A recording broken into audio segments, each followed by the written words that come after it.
When the most dangerous man in Sicily sent me a gold-embossed invitation to his charity gala, I thought it was a mistake. I was just the maid who scrubbed his marble floors at midnight. I showed up in a borrowed dress and watched his world mock me, humiliate me, pour wine down my chest while hundreds of people laughed. But then Dante Moretti did something no one expected. He stopped them, defended me, and in that moment, I saw the broken man hiding behind the monster. What I didn't know was that catching his attention would put a target on my back, drag my dying brother into a war zone, and force me to choose between running for my life or staying with a man whose enemies would burn the world to get to him. By the time bullets shattered his windows and blood stained his floors, I realized the truth. He didn't invite me to humiliate me. He invited me to save him. Subscribe and comment if you've ever fallen for someone the world told you to fear, because this story goes places you won't believe. The marble floor stretches endlessly before me. My knees ache from kneeling. My hands are raw from scrubbing.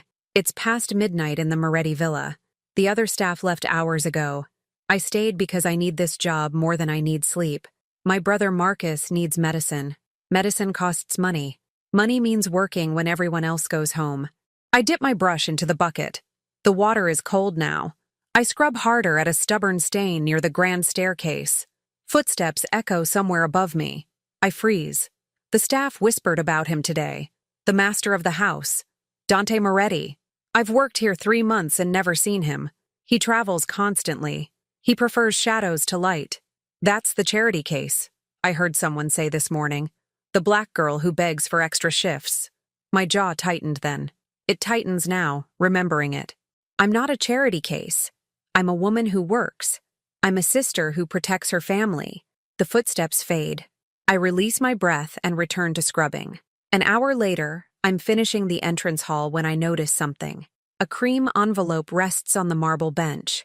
My name is embossed in gold lettering across the front. Elena Brooks. My breath catches. I pick it up with damp fingers. The paper feels expensive, thick, heavy. I shouldn't open it here. But my hands move before my mind catches up. Inside is a formal invitation. Black calligraphy dances across ivory cardstock. You are cordially invited to the Moretti Annual Charity Gala. My stomach drops. This can't be real. Staff don't attend galas. We serve at them. I flip the card over. Nothing else is written there. Just my name on the envelope. Just this impossible invitation. Did you see her face when... A voice cuts through the silence. I spin around. 2 housekeepers stand in the doorway. They stop talking when they see me. Still here, Elena? The older one smiles, but her eyes don't match her mouth. Just finishing, I said. They disappear down the hall. Their whispers follow them. I look at the invitation again. My hands shake slightly. I fold it carefully and slip it into my apron pocket. This feels wrong.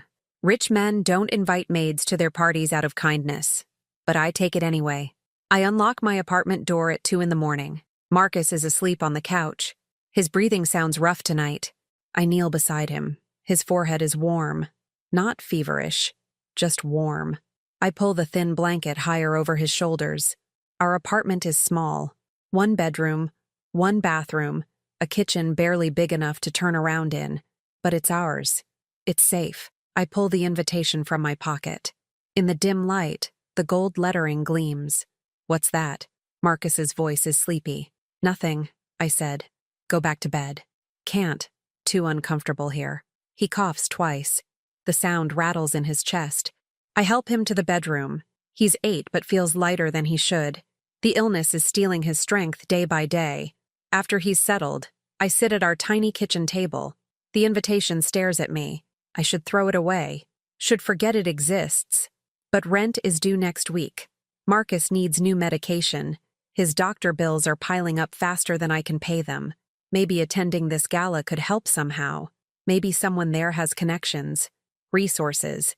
Maybe I could find something better than scrubbing floors until my hands bleed. My phone buzzes. A text from Rosa, the head housekeeper. Be careful with that invitation. Rich men don't do kind things. They do interesting things. I felt nervous. Rosa has worked for the Morettis for 30 years. If she's warning me, I should listen. But I'm tired of being careful. Careful keeps me poor. Careful keeps Marcus sick. I text back. I'm going. Her response comes quickly. Then go with your eyes open. I borrow a dress from a thrift store. It's dark blue and simple. The hem is slightly uneven, but it fits. I stand in front of our bathroom mirror. The woman looking back feels like a stranger. I've pulled my hair into a bun, applied minimal makeup. I don't look rich. I don't look comfortable, but I look presentable. You're pretty, Marcus said from the doorway. Thank you. I turn to face him. Are you sure you'll be okay? Mrs. Chen from downstairs will check on you. I'm not a baby. He tries to sound tough, but he's holding his inhaler. He only holds it when he's scared. I felt guilty. Going to this gala means leaving him alone for hours. I won't stay long, I said. Just an appearance. Then I'm back. He nods. Will there be fancy food? Probably. Bring me something? I smile despite my nerves. I'll try. The taxi arrives at 7. I kiss Marcus's forehead and leave before I can change my mind. The Moretti villa looks different at night. Windows blaze with light. Music drifts through the air. Expensive cars line the circular driveway. I'm in a taxi that smells like old leather. The driver glances at me in the rearview mirror. Big party, he said. Yes. You family? No. I don't elaborate. He drops me at the entrance. I tip him what I can afford. Then I'm standing alone on the marble steps. People flow past me. Women in gowns that cost more than my yearly salary. Men in tailored suits. Everyone looks comfortable here. I don't belong. My chest tightens. But I climbed the steps anyway. A doorman checks my invitation without meeting my eyes. He waves me through. The entrance hall I scrubbed just days ago now gleams under crystal chandeliers. The marble reflects golden light. Classical music swells from somewhere deeper in the villa. I follow the crowd toward the ballroom. My heart pounds against my ribs. The ballroom doors open before me. My breath catches. Columns rise to a painted ceiling. Chandeliers cascade like frozen waterfalls. Round tables draped in white linen fill the space. A string quartet plays near a raised platform. And everywhere, people, hundreds of them, talking, laughing, drinking champagne from crystal flutes. I step inside. Immediately, conversations near me pause. Eyes turn in my direction. I felt exposed, naked despite my dress. A woman in diamonds whispers to her companion. They both look at me. Then they look away, smirking. I force myself to move forward, to walk like I have every right to be here. Is that the maid? Someone says behind me. I don't turn around. My hands clench at my sides. The one from the night shift. Another voice confirms. I heard Moretti invited her personally. Some kind of social experiment. My stomach twists. This was a mistake. A terrible mistake. But I keep walking, past clusters of guests, past tables laden with food I've never tasted, past waiters carrying trays of champagne. I reach a quiet corner near a tall window. The night outside looks peaceful. Inside, I feel like prey. Champagne? A waiter appears beside me. No, thank you, I said. He disappears. I'm alone again with the weight of dozens of stares. Then I feel it. A gaze heavier than the others. More deliberate. I look up. A balcony overlooks the ballroom. A man stands there. Tall. Dark suit. Dark hair. Even from this distance, I know who he is. Dante Moretti. His eyes find mine. He doesn't look away. Doesn't pretend he wasn't watching. Something shifts in his expression. Amusement, maybe. Or curiosity. My breath catches. I tear my gaze away first. When I look back, he's gone. I try to blend into the crowd. It doesn't work. Everywhere I go, whispers follow. She's the one who cleans the floors. Why is she here? Moretti must be losing his mind. A woman in red approaches me. Her smile is sharp. Her voice is sharper. You're Elena, aren't you? She said. The help. Yes, how charming. Moretti's playing at equality tonight. She sips her champagne. Tell me, does it feel strange being on this side of the cleaning supplies?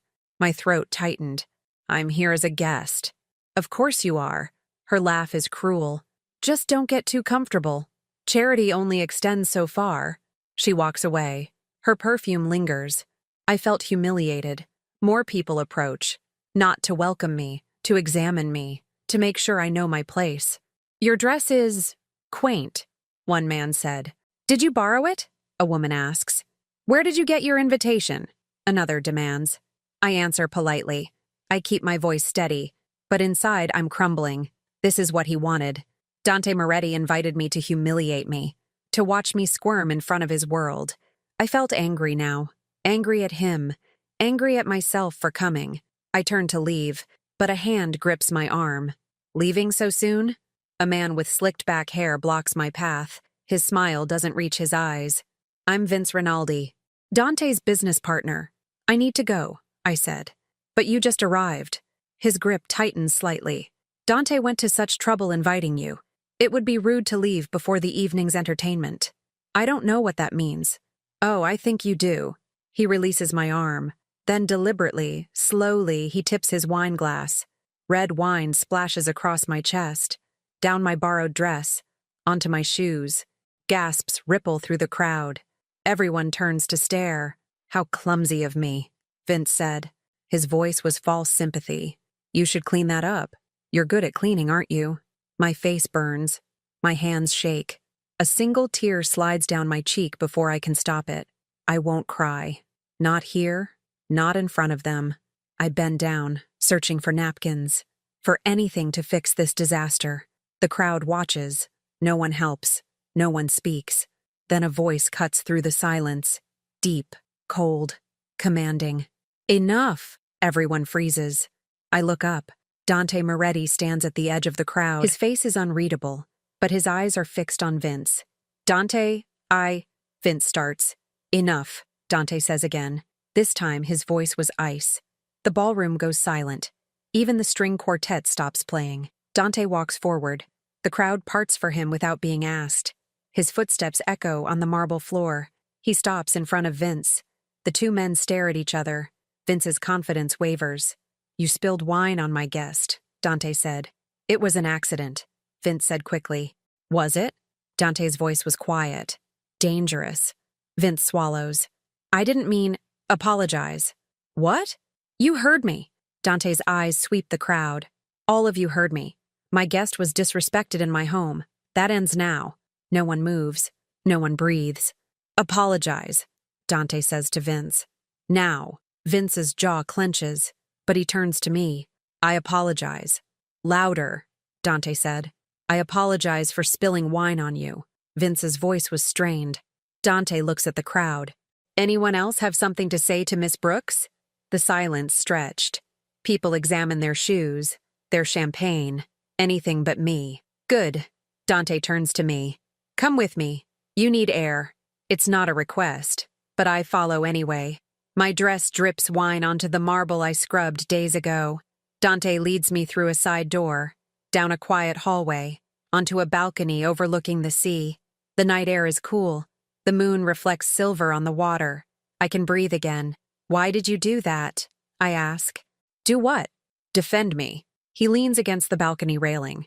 In the moonlight, his face is all sharp angles and shadows. Handsome, I realize. Dangerously so. I invited you here, he said. That makes you my responsibility. You invited me to humiliate me, I said. Something shifts in his expression. Surprise, maybe. Is that what you think? He asks. Isn't it obvious? My voice rises. You wanted to watch the poor maid stumble through your rich world. You wanted entertainment. No. His voice was flat. Then why? He doesn't answer immediately. His hands grip the railing. His knuckles turn white. I was curious, he finally said. About what? About you. He turns to face me. You work harder than anyone in this house. You never complain. You never ask for anything. I wondered what would happen if I gave you something anyway. I felt confused, angry, tired. I don't want your charity, I said. It's not charity. Then what is it? I don't know. He sounds genuinely puzzled. I saw your name on the staff list. I heard the others talk about you. I wanted to see if you'd come, if you'd face them all. Why? Because I wondered if you were brave or foolish. His eyes find mine. Now I know. Which am I? Both. The silence hung between us. Below, waves crash against rocks. I need to go home, I said. Running away? Leaving with dignity. I turned toward the door. Thank you for stopping them. but I don't need your protection. Everyone needs protection, he said quietly. I stop. Something in his voice sounds broken. Not from you, I said. I walk back inside, through the hallway, past the ballroom where people pretend not to watch, down the marble steps. I call a taxi. My dress is ruined. My pride is bruised. But I survived. Behind me, I feel his eyes watching from the balcony. I don't look back. I return to work the next morning. Rosa finds me in the supply closet. You went, she said. I did. And? You were right. Rich men do interesting things, not kind things. Rosa's voice was gentle. Did he hurt you? No. I grabbed cleaning supplies. He defended me, actually. I don't understand why. Dante Moretti doesn't do anything without reason, Rosa said. Be careful, Elena. I'm always careful. I head to the second floor. My assignment today is the East Wing. Usually it's empty. Today, a small figure sits on the stairs. A boy, maybe 7 years old. Dark hair, dark eyes. He watches me approach but doesn't speak. Hello, I said. He doesn't respond, just stares. I'm Elena. I work here. I smile. What's your name? Nothing. His eyes are huge and solemn. Okay, well, I need to clean these stairs. You can stay if you want. I start working. The boy doesn't move. He just watches every motion I make. After 10 minutes, I notice something. A small paper crane sits on my bucket's edge. I pick it up. The folds are precise, delicate. I look at the boy. He's watching me. Something in his expression seems hopeful. Did you make this? I ask. He nods once. It's beautiful. Thank you. The smallest smile touches his lips. Then he stands and runs down the hallway. Who was that? I ask Rosa later. Luca, she said. Dante's godson. His parents were killed 2 years ago. Car bomb meant for someone else. The boy hasn't spoken since. My chest tightened. That's horrible. Dante has been raising him. He's all Luca has left. Rosa's voice was sad. The boy doesn't trust easily. If he gave you something, that means something. I look at the paper crane in my palm. It weighs nothing, but it feels heavy. That afternoon, I'm cleaning the library when I sense someone watching. I turn around. Dante Moretti stands in the doorway. Sunlight from the window catches his profile. He looks tired, almost human. Mr. Moretti, I said. Dante, he said. We're past formality now. Are we? He walks into the room, stops a few feet away from me. Luca gave you something, he said. A paper crane. Yes. He seems like a sweet boy. He hasn't smiled since his parents died. Dante's voice was quiet. Not once in 2 years, but this morning he was different, lighter. I don't understand. He followed you around, watched you work. When I asked him why, he wrote one word. Dante pulls a paper from his pocket. Shows me. Kind. My throat tightened. I was just being myself. That's what he recognized. Dante folds the paper. I need to thank you. For what? For being kind to him. For making him smile, even for a moment. You don't need to thank me for basic decency. In my world, decency is rare. His eyes find mine. I owe you more than thanks. I owe you an apology. Last night was cruel. I shouldn't have put you in that position. I felt surprised. Rich men don't apologize to maids. Why did you? I ask. Really? He's silent for a long moment. When he speaks, his voice was raw. My wife died 3 years ago. She was pregnant. He stares out the window. I pushed her away before it happened. Sent her to our country house for safety. She was killed anyway. I haven't felt anything since. Not joy, not pain, nothing. Until last night, I said quietly.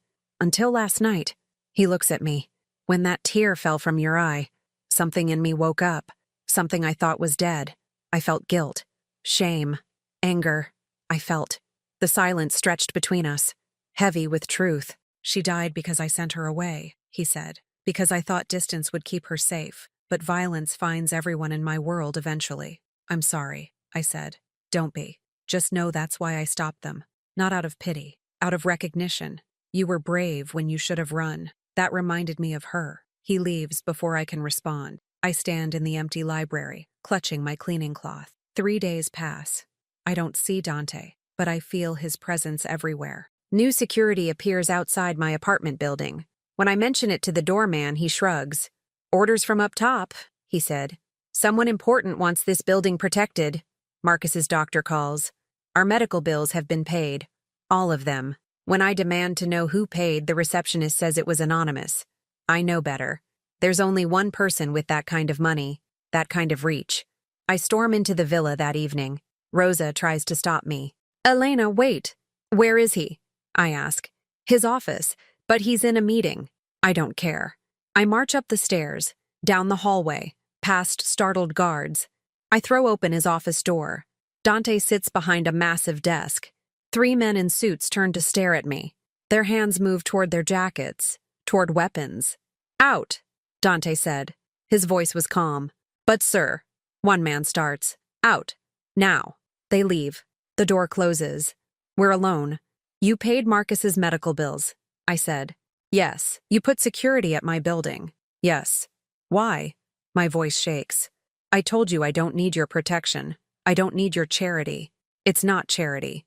He stands, walks around the desk, stops in front of me. It's responsibility. For what? For putting you in danger. His jaw tightens. You came to my party. You were humiliated in my house. That makes you visible. That makes you a target. A target for what? For people who want to hurt me. His voice was harsh. In my world, weakness is death. You showed me weakness when you made me feel something. My enemies will notice that. They'll use you against me. I felt scared, but I'm too angry to show it. So, you're protecting yourself, I said. Not me. I'm protecting both of us. I didn't ask for this. You didn't ask for a lot of things. He moves closer. You didn't ask to work 3 jobs.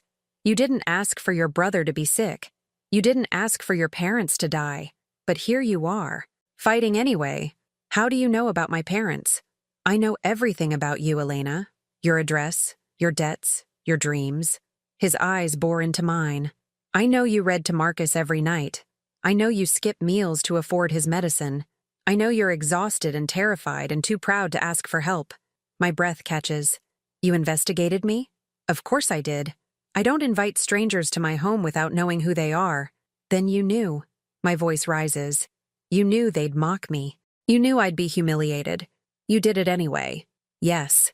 He doesn't flinch. I wanted to see if you'd break. You didn't. That's when I knew. Knew what? That you're stronger than anyone in that ballroom. Stronger than me. Something shifts in his expression. You walked into hell and came out standing. How many people can say that? The silence hung between us. Charged. Dangerous. I don't want your money, I finally said. I don't want your protection. I want my life back. You can't have it. Not anymore. His voice was quiet, final. You're in my world now, whether you want to be or not. Then I quit. I'll find another job, another life. Where? He moves even closer. You think my enemies won't follow? You think disappearing keeps Marcus safe? His breath catches. I made you visible. That's on me. So now I protect you. That's how this works. This is insane. This is reality. His eyes find mine. I'm offering you safety, medical care for Marcus. Security, stability. All you have to do is accept it. And what do you get? Peace, he said. The knowledge that I didn't destroy another innocent person. I stare at him. His face reveals nothing, but his hands are clenched at his sides, white-knuckled. She died because I sent her away, he said again, softer this time. I won't make that mistake twice. My anger fades. Exhaustion replaces it. This isn't your responsibility, I said. Yes, it is. He steps back, creates distance. Go home, Elena.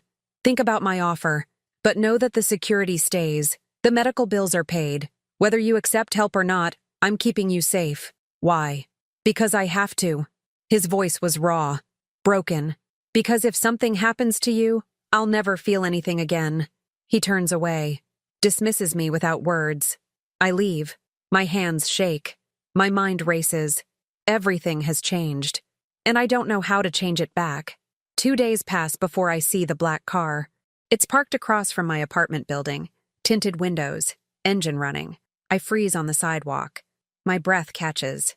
The security guards Dante placed here are gone. Just the car remains. Marcus tugs my hand. What's wrong? Nothing. I pull him closer. Let's go inside. We hurry toward our building. The car doesn't move, but I feel eyes watching. Inside, I lock every lock, check every window. My hands shake. Are you scared? Marcus asks. No, I lie. That night, I barely sleep. Every sound makes me jump. Every shadow seems wrong. Morning comes. I walk Marcus to school. The black car is gone. I felt relieved. Maybe I imagined it.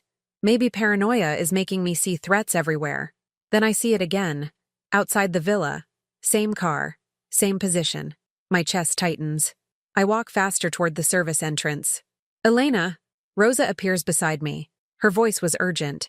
Mr. Moretti wants to see you. Now. I'm working. He said it's important. I follow her to his office. Dante stands by the window. He turns when I enter. The black car, he said. You saw it. How did you know? Because I'm the one who put it there. His jaw tightens. You're being followed. Protected. My men are watching you constantly. I felt angry. You had me followed?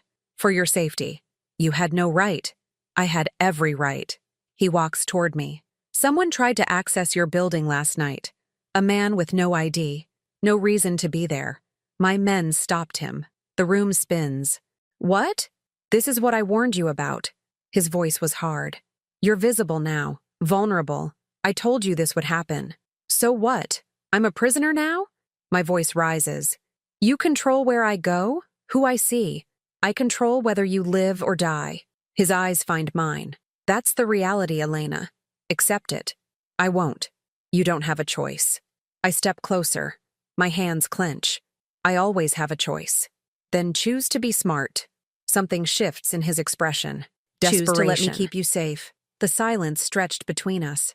Before I can answer, my phone rings. Marcus's school. My hands shake as I answer. Miss Brooks? Your brother collapsed during recess. We've called an ambulance. The world stops. I run. Down hallways. Outdoors. Toward the street. Elena, wait! Dante's voice chases me. I don't stop. Can't stop. Marcus needs me. A hand grabs my arm. Dante spins me around. My car, he said. It's faster. I don't... Now. His voice was command. We're wasting time. He's right. I hate that he's right. We run to his car. Black. Sleek. A driver already waiting. Hospital, Dante said. Fast. The city blurs past. My leg bounces. My breath comes too quick. He'll be okay, Dante said. You don't know that. I know he's strong, like his sister. I don't respond. Can't respond. Fear has stolen my voice. We reach the hospital in minutes. I jump out before the car stops. Inside, chaos. Nurses. Doctors. Machines beeping. Marcus Brooks, I say to the desk. Where is he? Are you family? I'm his sister, his guardian. The nurse types something. Room 304, third floor. I run again. Upstairs, down hallways. Marcus lies in a hospital bed. Small, pale. Tubes connect him to machines. Marcus. I grab his hand. It's cold. His eyes open. Elena? I'm here. I'm right here. A doctor enters. Middle-aged. Tired eyes. Miss Brooks? Yes. What happened? Your brother had a severe asthma attack. His lungs are weak. Compromised.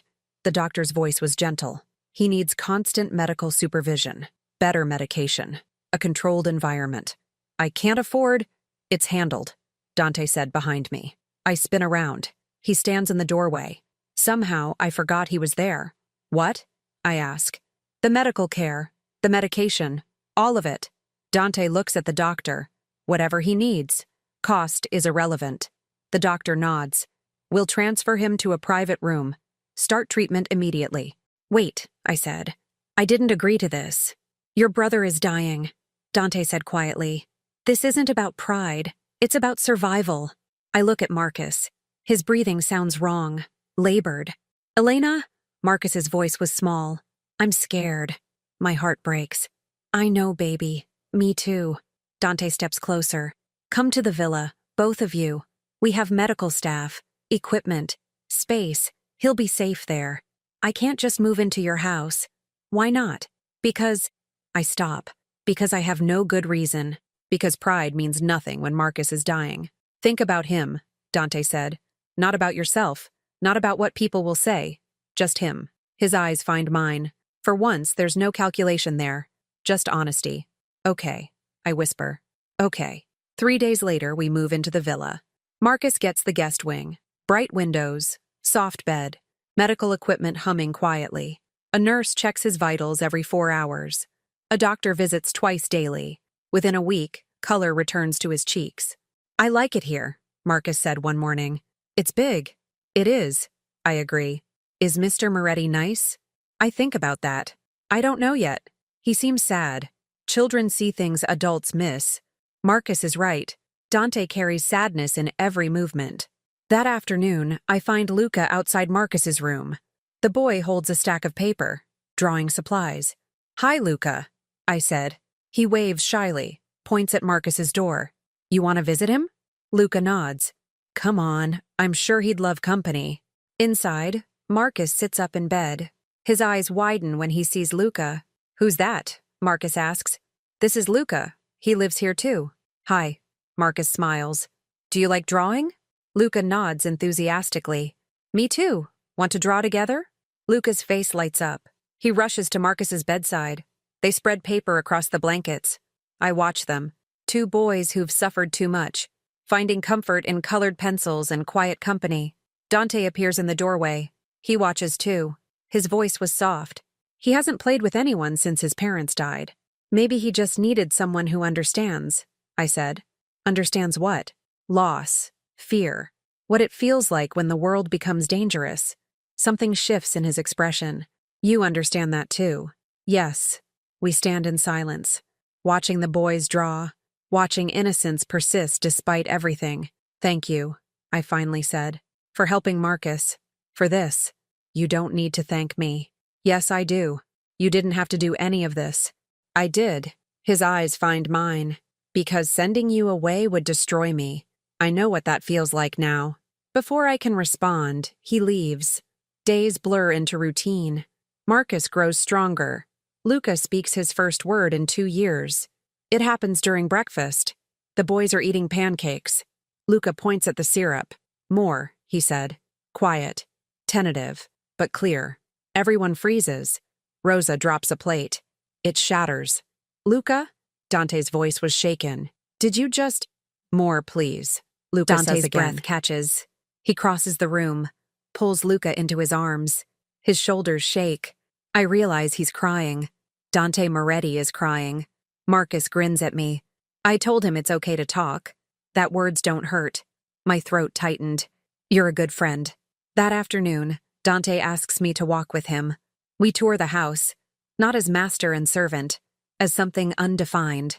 He shows me security rooms, cameras everywhere, guards stationed at every entrance. This is my life, he said. Constant vigilance, never relaxed, never safe. That sounds exhausting. It is. We climb stairs, enter another hallway, but it keeps people alive, the ones I care about. Do you ever get tired of being feared? He stops walking, looks at me. Every day. Then why continue? Because fear keeps me alive, keeps them alive. He gestures toward Luca's room. If people stop fearing me, they'll try to destroy everything I've built, everyone I protect. Is it worth it? I don't know anymore. His voice was raw. Before you came, I thought it was. Now I'm not sure. What changed? You did. He starts walking again. You made me remember what it feels like to care, to want something beyond survival. We reach the roof. The view steals my breath. Ocean stretches endlessly. Sun paints the water gold. Beautiful, I whisper. Yes. But he's not looking at the ocean. He's looking at me. My breath catches. The air between us feels charged. Dangerous. Elena, he starts. I step back. Whatever you're about to say, don't? Why not? Because I work for you. Because Marcus needs you. Because this can't be anything more than it is. And what is it? Survival, I said. You said it yourself. You're keeping us safe. That's all. Is that really what you think? His voice was quiet. I don't answer. Can't answer. Because the truth is complicated, messy, terrifying. I should check on Marcus, I said. I leave before he can stop me. That night, I help Luca and Marcus bake cookies. Rosa teaches us her recipe. The kitchen fills with laughter. Too much flour, Marcus protests. Luca giggles. Actual giggles. The sound is magical. Footsteps approach. Dante appears in the doorway. He watches us with an expression I can't read. Want to help? I ask. I don't bake. Everyone can bake. Come on. He hesitates, then slowly enters the kitchen. Luca hands him a mixing spoon. What do I do? Dante asks. Stir, Marcus said. But not too fast. It'll splash. Dante stirs. Awkwardly at first, then with more confidence. You're good at this, I said. Don't sound so surprised. We work together. Flour dusts his expensive shirt. He doesn't seem to care. When the cookies bake, we sit at the table. The boys devour them warm from the oven. These are good, Marcus said through crumbs. Delicious, Luca agrees. Dante takes a bite. His eyes widen slightly. Rosa's recipe? Yes, Rosa said proudly. My mother used to make these. His voice was distant. I haven't tasted them in 20 years. Something shifts in his expression. Vulnerability, memory, pain. Tell us about her, I said softly. He's quiet for a long moment. She was kind. Too kind for my father's world. She died when I was 12. I'm sorry, Marcus said. Me too. Dante looks at the boys. But she taught me something important before she died. She said even in darkness, small lights matter. A kind word. A warm cookie. A moment of peace. She sounds smart, I said. She was. His eyes find mine. You remind me of her sometimes. That same quiet strength. My throat tightened. Thank you. We sit in comfortable silence. 4 broken people, finding momentary peace in butter and sugar. Later, after the boys sleep, I find Dante in the garden. Stars scatter across the black sky. You're still awake, he said. Couldn't sleep. I sit on the bench beside him. You? I never sleep well. Too many stares at the stars. Tell me about her. Your wife. His jaw tightens. For a moment, I think he won't answer. Then he speaks. Isabella. Her name was Isabella. His voice was rough. We met when I was 25. She was a teacher. She had no idea who I was, what I did. When did she find out? 6 months later. Someone tried to kill me at a restaurant. She was there, saw everything. He closes his eyes. I told her to run, to forget me. She refused. She loved you. She was stupid. But his voice breaks. I told her my world was dangerous. That loving me meant living with fear. She said fear was worth it if it meant being together. Tears fill my eyes. I don't know why. Maybe because I understand. Maybe because his pain feels real. We had 3 good years, he continues. Then she got pregnant. I panicked. I knew a child made us vulnerable, made her a target. His hands clench. So I sent her to our country house. Told her it was temporary, for safety. But it wasn't, I whisper. No. His voice was barely audible. A bomb was planted in her car, meant for me, but she drove it. She died instantly. The baby too. My breath catches. Dante, I killed them. He looks at me. His eyes are wet. Not with my hands, but with my fear. If I'd kept her close, if I'd protected her myself, you can't know that. Yes, I can. A tear slides down his face. She died alone, scared, calling my name. I heard the recording from her phone. Her last words were, "Tell Dante I love him." I'm crying now, too. For him, for her, for everything they lost. That's why you won't send me away, I said. Yes. His voice was raw. I learned my lesson. Distance doesn't mean safety. It just means you die alone. The silence stretched, heavy with grief. Then, without thinking, I take his hand. He flinches, then grips it tight. I'm sorry, I whisper. So am I. We sit like that. 2 broken people, holding each other's pain under stars that don't care. Eventually, he pulls his hand away, stands. You should sleep. So should you. I'll try. But we both know he won't. He walks toward the house, stops at the door. Elena? Yes? Thank you. For listening. For not running. Where would I go? Something shifts in his expression. Almost a smile. Good question. He disappears inside. I stay in the garden, thinking about love, about loss, about how sometimes they're the same thing. The next morning, everything changes. I wake to shouting, glass breaking, alarm sirens wailing. I run to Marcus's room. He's sitting up in bed, terrified. What's happening? He asks. I don't know. Stay here. Don't leave me. I won't, I promise. Luca appears in the doorway. Silent tears stream down his face. I pull both boys close. It's okay. We're okay. Gunshots crack the air. Distant, but real. My hands shake. I felt terrified. Dante bursts into the room. Blood stains his shirt. We need to move. Now! What happened? Breach. Someone got inside. His eyes are wild. Dangerous. Get the boys, follow me. I grab Marcus. Luca clings to Dante. We run. Through hallways, downstairs. More guards appear. They form a wall around us. Outside, cars wait. Engines running. Get in, Dante orders. We pile into the back seat. Dante slides in beside me.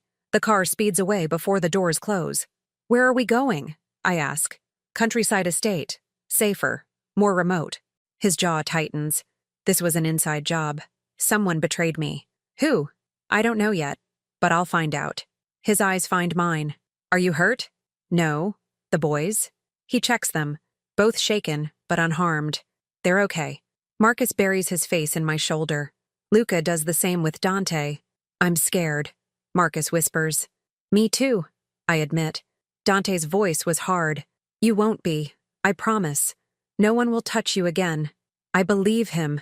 That's the terrifying part. I actually believe him. Appears an hour later. Stone walls, iron gates. Hills roll green in every direction. Inside, the house feels older, quieter, safer somehow. This was my mother's house, Dante said, before my father took over. No one knows about it except my closest circle. Then how did they find the villa? Good question. His voice was ice. One I intend to answer. He makes calls, issues orders. His voice never rises, but everyone moves quickly. Guards patrol the perimeter. Cameras activate. Every window gets reinforced. I settle the boys in a bedroom. Large, warm. 2 beds side by side. Can Luca sleep here? Marcus asks. I don't want to be alone. Of course. The boys climb into bed together, holding hands, seeking comfort. I sit with them until they sleep. Then I find Dante in the study. They're asleep, I said. Good. He doesn't look up from his papers. You should rest too. I can't. I sit across from him. Who do you think did this? Someone close. Someone trusted. His jaw tightens. Someone who knew the villa's security. Vince? His eyes snap to mine. Why do you say that? The way he looked at you at the gala. The wine incident. He seemed, I search for the word, jealous. Something shifts in his expression. You're observant. I'm poor. Poor people learn to read situations. It's survival. You're right. He sets down his papers. Vince has been my second for 10 years. But lately, he's questioned my decisions. Challenged my authority. Because of me? Because of weakness. He thinks caring about you makes me weak. Dante's voice was hard. He's wrong. It makes me dangerous. How? Because now I have something to protect. Something worth burning the world for. His words hang in the air. Heavy, powerful, terrifying. You can't burn the world for me, I said quietly. Watch me. His eyes find mine. You walked into my darkness, Elena. You made me feel again. Made me remember what it means to want something beyond survival. That makes you precious. That makes you mine to protect. I'm not yours. Aren't you? He stands, walks around the desk, stops in front of me. You live in my house. Your brother breathes because of my money. You exist in my world now. What would you call that? Debt, I whisper. No. He kneels. His eyes level with mine. Family. My breath catches. What? You, Marcus, Luca. You're my family now. The only one that matters. His voice was raw. And I protect my family, no matter the cost. Tears fill my eyes. This is insane. This is reality. He reaches up, cups my face gently. I'd burn the world for you, Elena. Every single part. Something in me breaks. Or maybe it's been broken all along. Maybe I'm just finally letting him see. I can't, I whisper. I can't be what you need. You already are. His thumb brushes my cheek. You don't have to do anything. Just exist. Just stay. For how long? His voice was certain. Forever. Final. Because letting you go would destroy me. And I've been destroyed enough. The silence stretched between us. Charged. Impossible. Real. Then footsteps approach. Dante pulls away. stands. His mask returns. A guard enters. Sir, we found something. What? Evidence. Of betrayal. Dante's eyes turn cold. Deadly. Show me. He follows the guard. Leaves me sitting alone. Shaking. Changed. Because I felt something too. Something I shouldn't feel. Something I felt dangerous. like I belonged. 2 weeks pass at the countryside estate. Time moves differently here. Slower. Quieter. I wake each morning to birds singing, to sunlight through lace curtains, to the sound of boys laughing somewhere in the house. Marcus grows stronger every day. His cheeks turn pink. His breathing comes easier. The medical equipment sits unused more often than not. Luca talks constantly now. Full sentences. Questions about everything. He follows Marcus everywhere. Can we go outside? Luca asks one morning. After breakfast, I said. They eat quickly, then race to the garden. I watch from the kitchen window. Dante appears beside me. His presence no longer startles me. I've learned to feel when he's near. They're happy, he said. Yes. You did that. I look at him. Dark circles shadow his eyes. He hasn't slept properly in days. I didn't do anything. You gave them safety, peace. That's everything. His voice was soft, tired, human. You should rest, I said. Can't. Too much to do. He drinks his coffee black. Vince hasn't surfaced. That worries me. Maybe he ran. Men like Vince don't run. They wait. They plan. His jaw tightens. He's out there, watching, preparing. How do you know? Because that's what I'd do. His eyes find mine. I know my enemies because I understand their thinking. Vince wants what I have. My position. My power. Now he wants you too. My breath catches. What? He saw how I looked changed. at you. Dante sets down his cup. That makes you valuable. A weapon he can use against me. I felt nervous. So what do? We wait. We prepare. We don't let our guard down. He moves closer. And you stay close. Always. I'm not going anywhere. Good. Something shifts in his expression. Relief, maybe. Because I need you here. Why? He doesn't answer. Just looks at me with eyes that see too much. That afternoon, I teach the boys to cook. Rose's kitchen is smaller than the villa's, more intimate. We make pasta from scratch. Knead harder, I tell Marcus. Make it smooth. My arms hurt, he complains. Mine too, Luca agrees. Dante walks in, stops, watches us covered in flour. What's happening here? Cooking, Marcus said proudly. Want to help? I don't. Please? Luca's eyes are huge, hopeful. Dante sighs, rolls up his sleeves. Fine. What do? I hand him dough. Knead. Like this. Our hands touch briefly. Electricity shoots through me. His eyes find mine. Hold. The moment stretches. Dangerous. Charged. Dante? Luca's voice breaks the spell. Right. Kneading. Dante focuses on the dough. His movements are stiff. Awkward. I watch him. This powerful man, feared by thousands, struggling with pasta dough. Something in my chest tightens. Warmth spreads through me. This is dangerous. Feeling things for him. Wanting things I can't have, but I can't stop. He's under my skin now. In my thoughts. My dreams. You're smiling, Marcus said. Am I? Yes, you look happy. Maybe I am, despite everything, despite the danger circling us. I'm happy. That night, after the boys sleep, I find Dante on the terrace. Rain falls steadily. The sound is soothing. Can't sleep? He asks. No. I stand beside him. You? Never. He stares at the rain. My mind won't shut off. What are you thinking about? Everything. Nothing. He's quiet for a moment. Mostly you. Why? My heart pounds. Because you're different. You don't fear me. Don't want anything from me. His voice was rough. You just exist beside me. Like it's natural. Maybe it is. He looks at me. Rain mists his face, makes his eyes seem darker. Don't say things like that. Why not? Because it makes me want things I shouldn't want. Feel things I shouldn't feel. Like what? He moves closer. The air between us feels electric. Like this. His hand reaches up, touches my face. Gentle, tentative. I should pull away. Should remember my place, my reality. But I don't move. Elena, he whispers. My name sounds different in his voice. Sacred. Precious. Yes? Tell me to stop. Stop what? Falling for you. His thumb brushes my cheek. Tell me it's wrong. Impossible. Tell me to walk away. I should. God, I should. But the words won't come. I can't. I whisper. Why not? Because I'm falling too. His breath catches. For a moment, we just stare at each other. Thunder rumbles distant. Rain falls. Then he pulls back. Steps away. Creates distance. We should go inside, he said. His voice was controlled again. Masked. Dante? Good night, Elena. He walks inside. Leaves me standing in the rain. Shaking. Changed. The next morning, Rosa calls me to help with breakfast. I'm grateful for the distraction. You're quiet today, she said. Just tired. Her voice was knowing. That man is dangerous for your heart. I know. But you're falling anyway. I don't deny it. Can't deny it. Is that bad? That depends. She chops vegetables. Can you survive loving someone the world wants dead? I don't know. Then figure it out. Fast. Because he won't let you go now, and his enemies won't stop coming. Her words settle heavy in my chest. She's right. I'm trapped between wanting him and fearing what that means. I carry breakfast to the boys. They eat on the terrace. Sunshine makes everything seem safer than it is. Elena? Marcus looks up.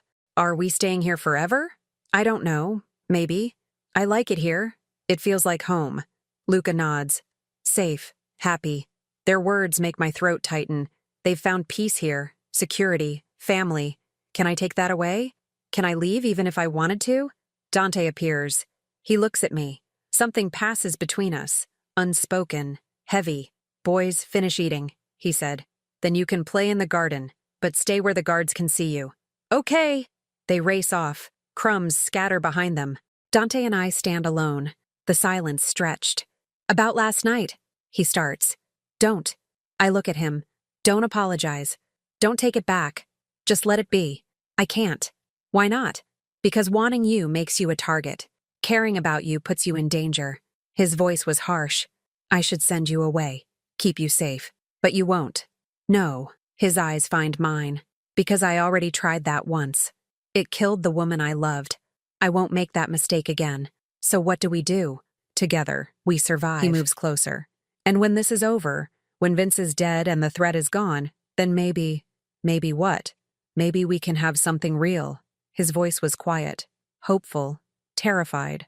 Before I can respond, his phone rings. He answers. His face goes hard. When? A pause. How many? Another pause. Understood. Secure the perimeter. He hangs up, looks at me. I felt scared. His eyes are cold, deadly. What happened? I ask. Vince made contact with my rivals. He's planning something. Dante's jaw tightens. Something big.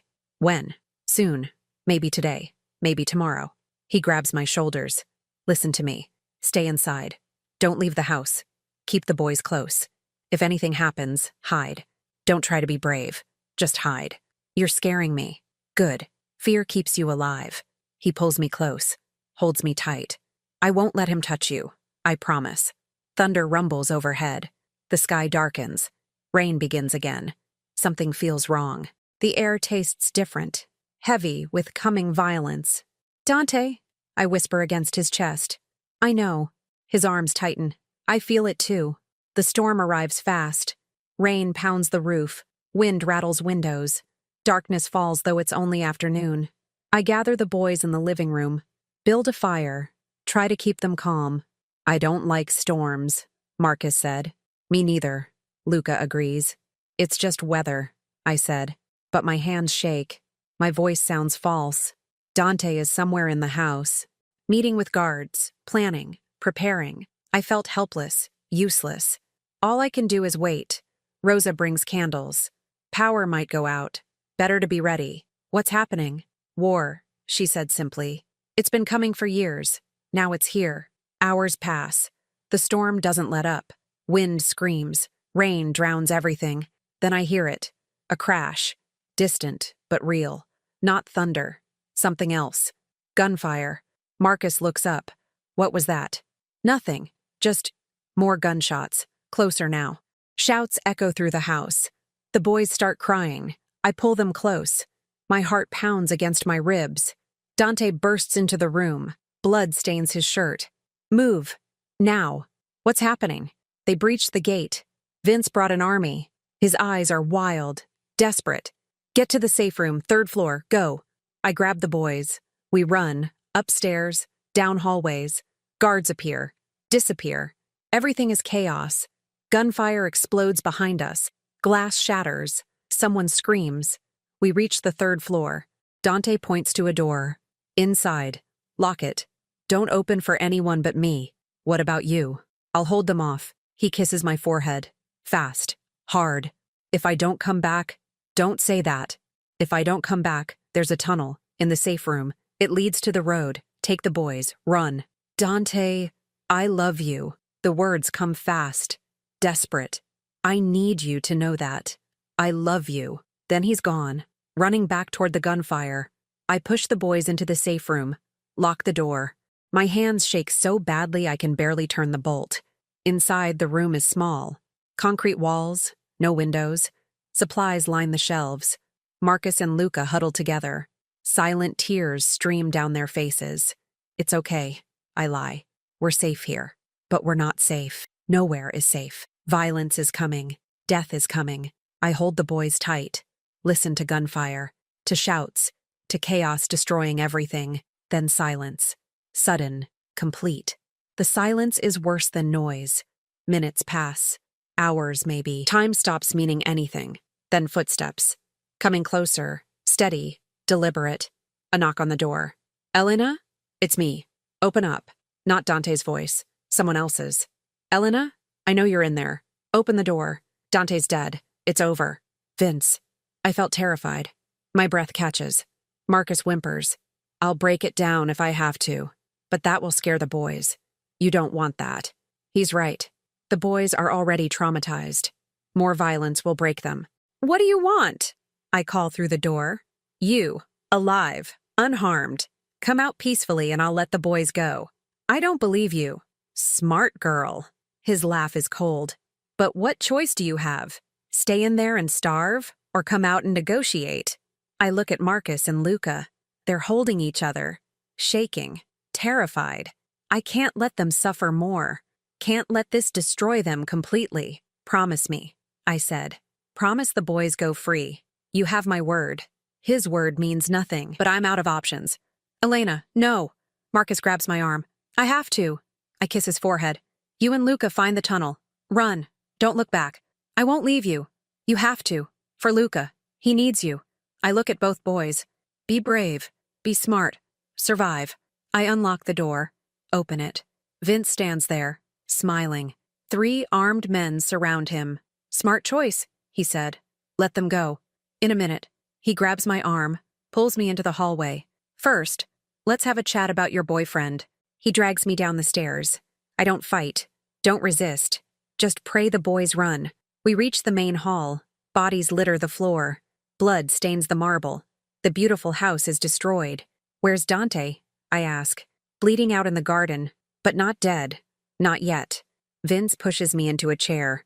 I wanted him to see this first. See what? You. Choosing me over him. I'll never choose you. You already did. You opened the door. You came peacefully. His eyes are cruel, triumphant. That's betrayal. And he'll know it, right before I kill him. I felt angry now, furious. You're pathetic. He slaps me. Pain explodes across my face. Careful. I'm being nice right now. This is nice? This is me not killing you immediately. He leans close. But that can change. Footsteps thunder through the house. Vince turns. His confidence wavers. Dante appears. Blood-soaked. Wounded. But alive. His eyes burn with rage. Let her go, Dante said. His voice was death. Or what? Vince pulls a gun. Presses it to my head. You'll kill me? Can't do that without killing her too. You're wrong. Dante moves closer. Slow. Deliberate. I'm already dead. Have been for years. You killing her just makes it official. So you don't care? I care enough to burn the world down if you pull that trigger. Dante's eyes find mine, but she's stronger than both of us. And I trust her to survive whatever comes. Something in his words unlocks courage I didn't know I had. I drive my elbow back, hard, into Vince's ribs. He gasps. The gun shifts. Dante lunges, grabs Vince's wrist. They struggle. The gun fires. The bullet hits a wall. I roll away, hit the floor, scramble toward the door. Behind me, Dante and Vince fight. Brutal, desperate. Two predators trying to survive. Dante slams Vince against the wall. Once, twice. Vince's nose breaks. Blood pours. "You betrayed me," Dante said, each word punctuated with violence. "You endangered my family. You threatened her." He pulls a knife from his belt. Vince's eyes widen. "Please," Vince starts. Too late. Dante drives the knife home. Into Vince's heart. Fast, clean, final. Vince slumps, dead before he hits the floor. Dante turns to me. Blood covers him. His shirt is shredded. A wound on his side bleeds freely. "Elena," he breathes, then collapses. I scream. Run to him. Catch him before he hits the ground. No, no, no. I press my hands to his wound. Blood pours between my fingers. His eyes flutter. "The boys?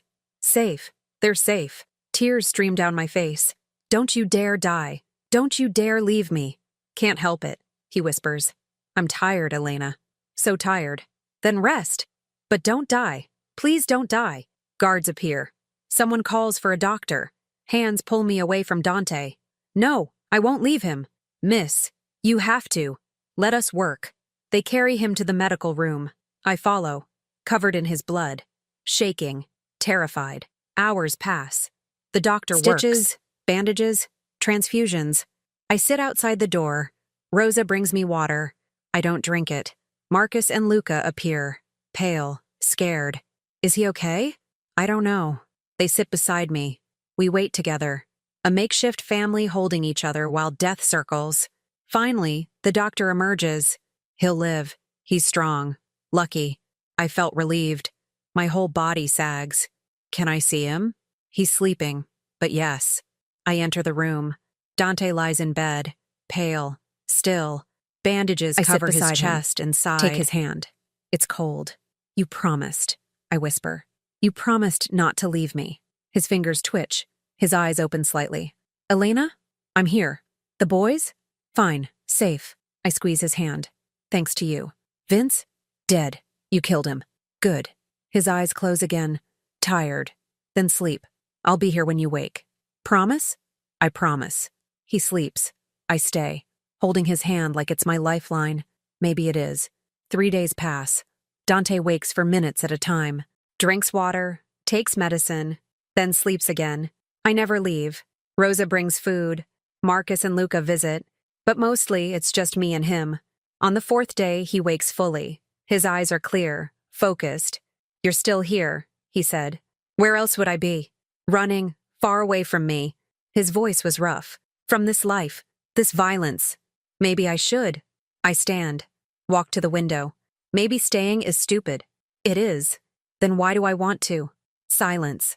Then his voice, broken because and raw. "Because you see something in me worth saving." I turn. Look at him. This powerful man, reduced to weakness, vulnerability, truth. "I do," I admit. "Why?" A tear slides down his face. "Why, Elena? I'm a murderer, a monster. I've destroyed everything I've ever loved."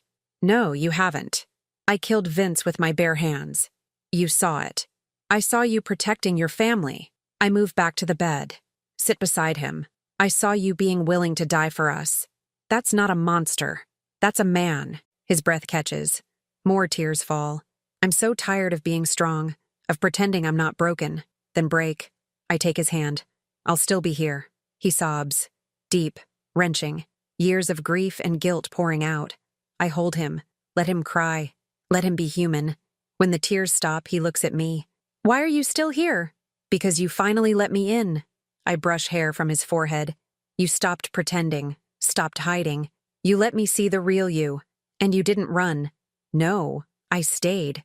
Something shifts in his expression. "I love you. I know I said it before. But I mean it now. Completely. Desperately." My throat tightens. "I love you too." The words hang between us. Simple, true, impossible, but real. So real. 2 weeks later, Dante is strong enough to walk. The estate is being repaired. The bodies are gone. Life continues. We gather in the garden. Marcus and Luca kick a soccer ball. Their laughter echoes. Dante stands beside me. his arm wrapped around my waist. Not possessive, protective. I have something to say, he announces. The boys stop playing, run over. What? Dante kneels, looks at all three of us. I've been alone for a long time, empty, dead inside. His voice was soft.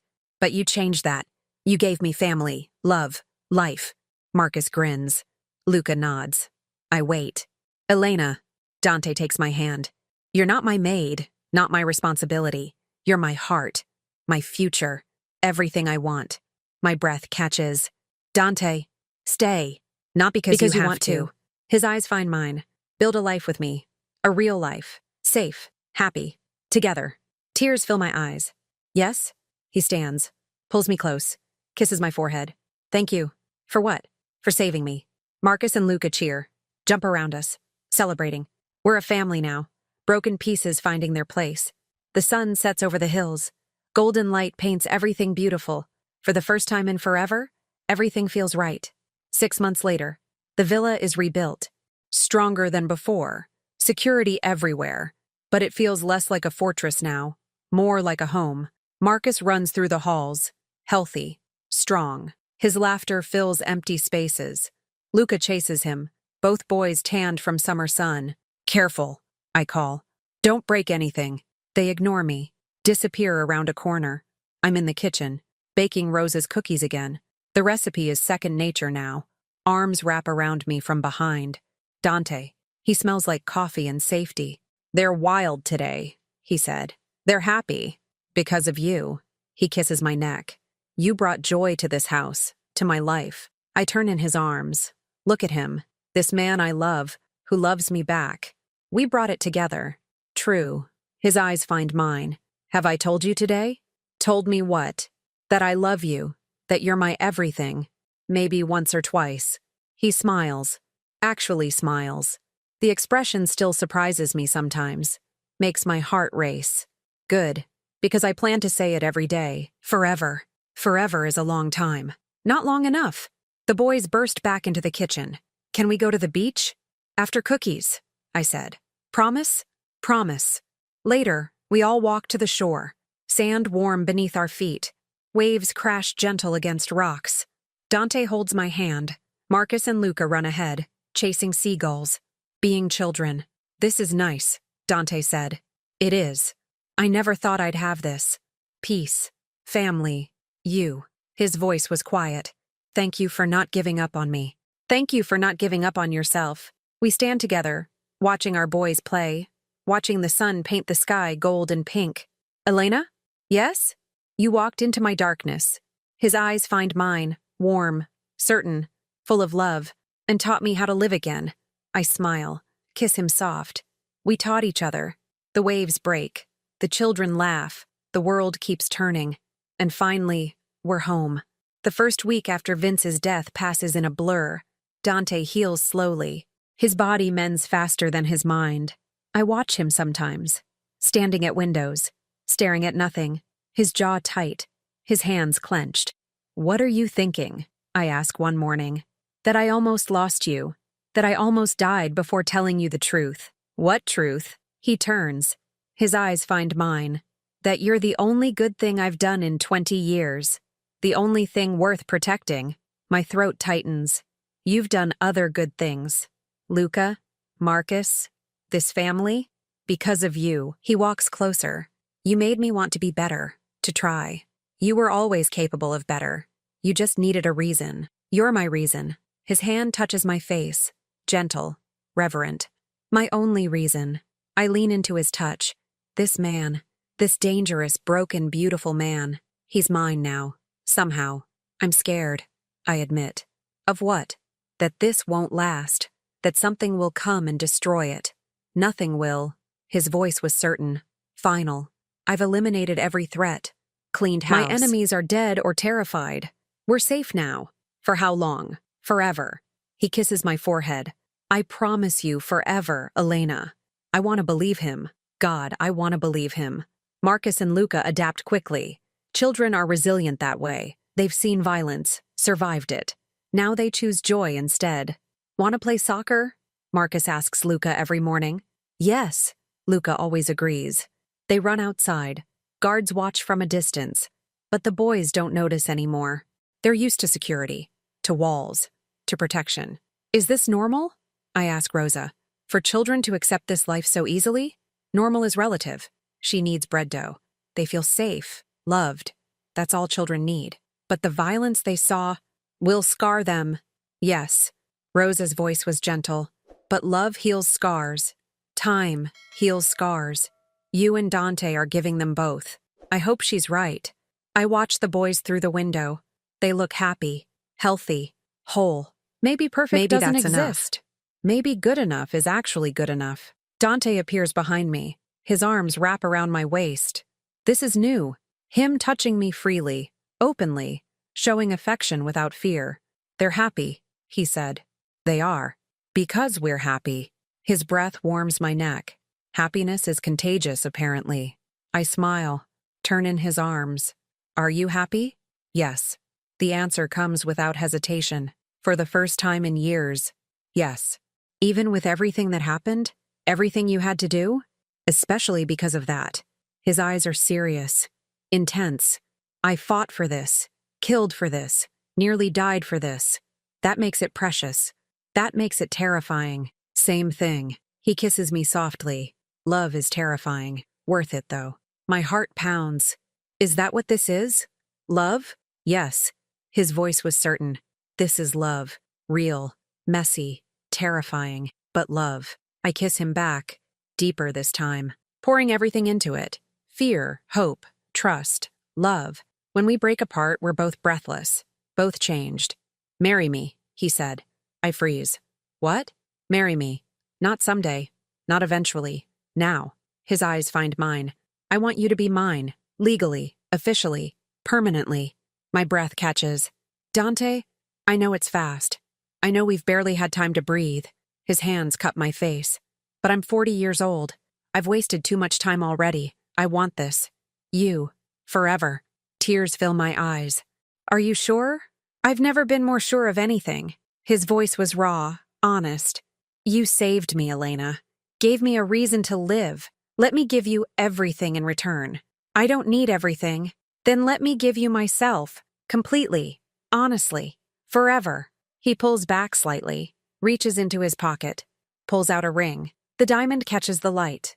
Simple. Beautiful. Perfect. This was my mother's, he said. The only thing I have left of her. The only thing I treasure. He takes my hand. Please. Say yes. I look at the ring, at him, at the life we're building. It's insane. We've known each other 5 months, survived death together, built a family from broken pieces. But it's real. So real. Yes, I whisper. Yes, I'll marry you. His smile breaks my heart and heals it simultaneously. He slides the ring onto my finger. It fits perfectly. Then he kisses me. Soft, tender, full of promise. Thank you, he whispers against my lips. For what? For choosing me. Despite everything. Despite my darkness. My violence. My past. I'm not choosing despite those things. I pull back, look into his eyes. I'm choosing because of them. Because you survived them and still found light. His breath catches. I love you. I love you too. The boys burst through the door. Stop. Stare at us. Why are you crying? Marcus asks. Happy tears, I said. Why? Dante kneels. Looks at both boys. Because Elena said yes. She's going to marry me. We're going to be a real family. Luca's eyes widen. Really? Really? Marcus whoops. Runs over. Hugs us both. This is the best day ever. Luca joins in. We're a tangle of arms and joy. A family born from chaos. Made real by choice. The wedding happens 3 weeks later. Small. Private. Just us and a handful of trusted people. Rosa cries through the ceremony. Guards stand watch. Marcus and Luca are ring bearers.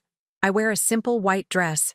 Nothing fancy, nothing expensive, just clean, pure. Right. Dante wears a black suit. He looks handsome, almost nervous. His hands shake when he takes mine. The priest speaks. Words about love, commitment, forever. Do you take this woman? The priest asks Dante. I do. His voice was strong, certain. With everything I am, everything I have, I do. And do you take this man? I look at Dante. This man who changed my life, saved my brother, gave me everything. I do, I said. Forever. We kiss. Seal the promise. Marcus We're and married. Luca cheer. Actually married. It feels surreal, impossible, perfect. The reception is in the garden. Lights strung between trees. Music playing softly. Food prepared by Rosa. Dante holds my hand constantly, touches me whenever possible. He can't stop smiling.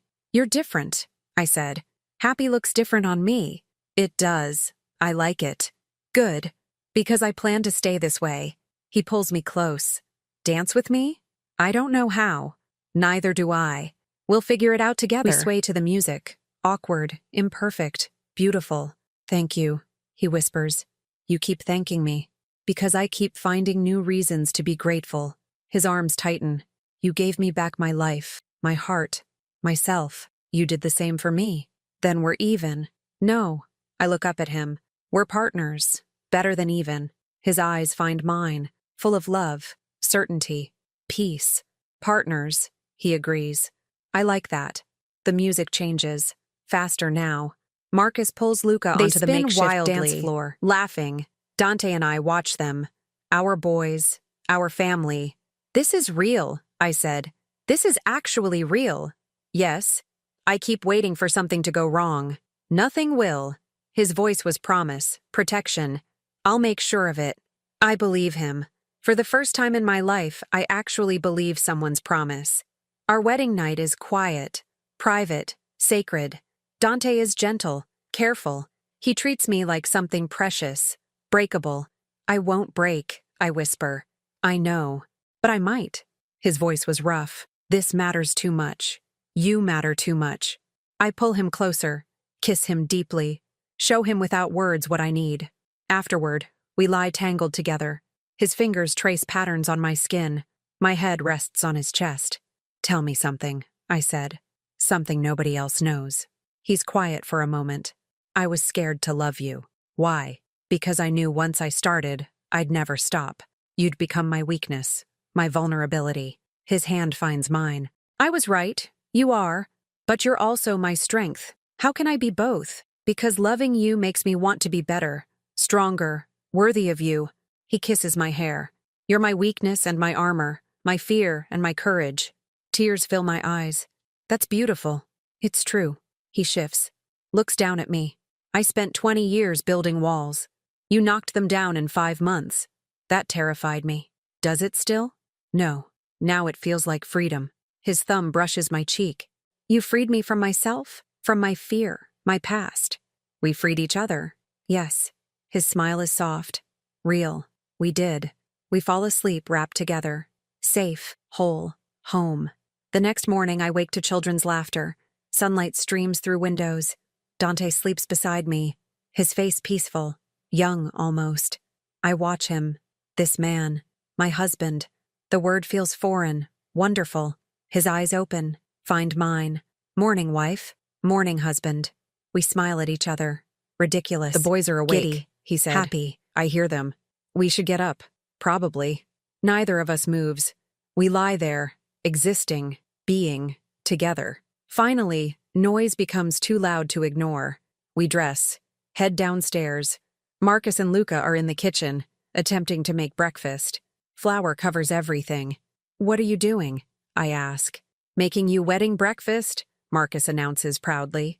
It's a little messy, Luca admits. A little? Dante surveys the disaster, then laughs. Actually laughs. Come on, I'll help. We cook together. 4 people, 1 family, making pancakes in a flour-covered kitchen. This is happiness. Not perfect, not clean, but real. Honest. Hours. Days blur into weeks. We settle into routine. Dante works from home more, reduces his business.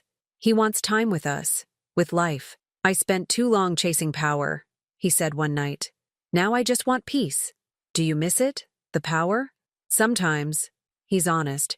But not enough to sacrifice this. Not enough to risk losing you. Marcus starts a new school. Luca joins him. They ride together every morning. Armed guards follow at a distance. Are they safe? I ask constantly. As safe as possible, Dante always answers. I've made sure of it.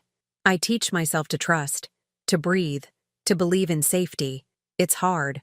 Fear doesn't disappear overnight, but slowly, day by day, it fades. One afternoon, Dante takes me to the roof. The view still steals my breath. Ocean, sky, endless horizon. I want to tell you something, he said. Okay. Before you, I plan to die. Eventually, violently, alone. His voice was quiet. I accepted it, expected it, maybe even wanted it. My chest tightens. And now?